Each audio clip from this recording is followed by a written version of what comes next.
Sur le point installation sportive, parc, c'est un élément important du programme parce que dans la vision, je dirais, de Vision Sainte-Thérèse, la famille elle a une place prépondérante dans votre projet. Absolument. Il faut qu'il y ait un équilibre qui se refasse entre les familles de toutes les générations. On ne peut pas faire de distinction basée sur l'âge. Il faut se distinguer à partir du rassemblement de toutes les personnes de tous les âges.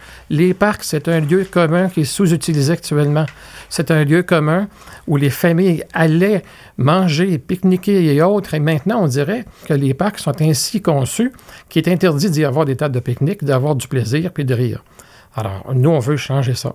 Qui sait que dans certains quartiers, il n'y a même pas un seul parc pour les enfants? Pas un. Alors, il faut faire en sorte que tout le monde y trouve son compte. De façon aussi sécuritaire, peut-être qu'un des problèmes que les familles éprouvent pour fréquenter les parcs, c'est de les rendre sécuritaires, peut-être? La sécurité, ça passe aussi. Imaginez, qui est informé à Sainte-Thérèse que le service d'incendie est fermé de 22h à 8h le matin?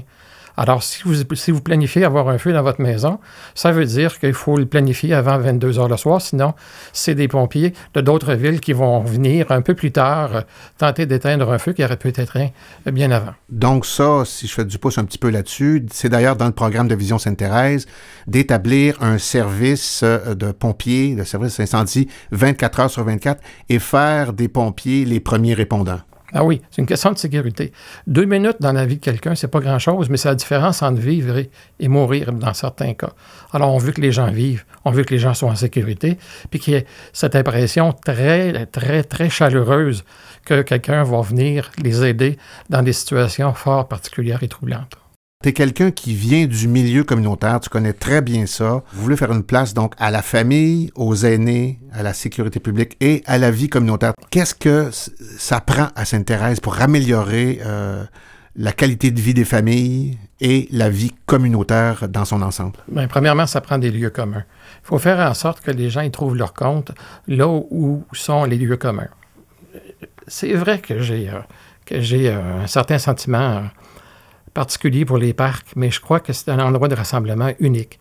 C'est vrai aussi que les organismes communautaires se rencontrent à différentes tables de concertation pour voir l'état de la situation et mettre de l'avant des projets. La ville a des sièges, occupe des sièges aux différentes tables de concertation, les sièges qui sont, malheureusement, depuis trop fort longtemps, vides. Alors, si on veut être un véritable leader en matière de gestion municipale, il ne faut pas laisser les chaises vides. Il faut les remplir, il faut accueillir, recueillir et transformer des idées en véritables projets.